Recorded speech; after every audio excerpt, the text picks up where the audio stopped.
એક શોકજન્ય, એક દુઃખજન્ય.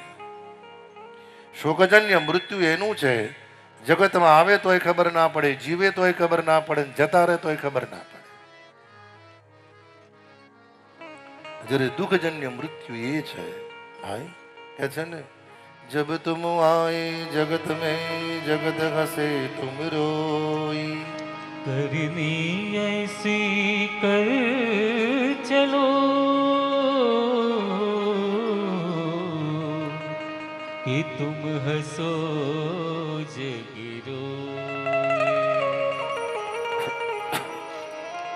करनी ऐसी कर चलो, करनी ऐसी कर चलो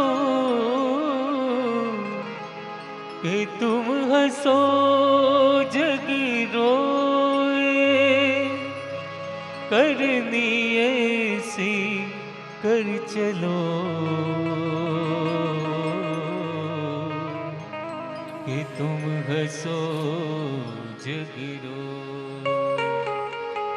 દાદા ભીષ્મના મૃત્યુ કરતા પણ શ્રેષ્ઠ મૃત્યુ કુંતી પુત્ર કર્ણ.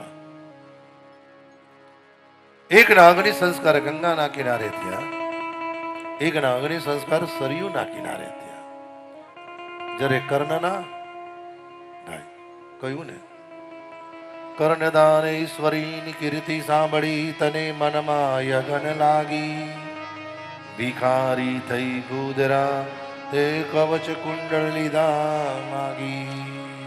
ભિખારી તઈ ભૂદરા તે કવચ કુંડલ લીધા માગી.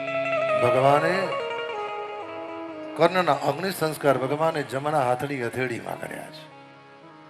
જમણા હાથની હથેળીમાં મોક્ષ લીધા પછી હથેળીમાં બાળીઓ કેવી કર્મની મેળવી કરી. ભલે 5 પાંડવો ને 100 કૌરવો હતા,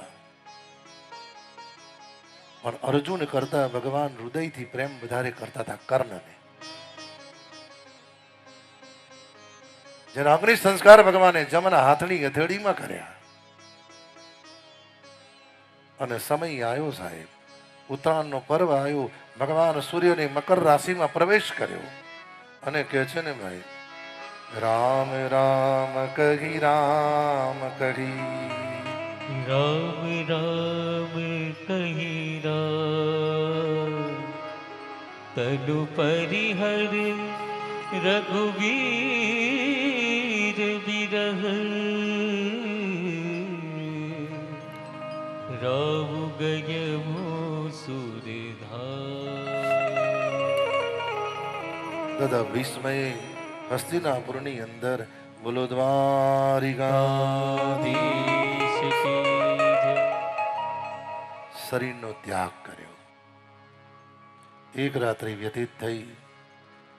પ્રાતકાલ મહારાજા દાદા ભીષ્મના અગ્નિ સંસ્કાર કરવાની તૈયારી કરી છે. અને એક બાજુ અવધપતિ મહારાજ દશરથના પર અગ્નિ સંસ્કાર કરવાની તૈયારી છે.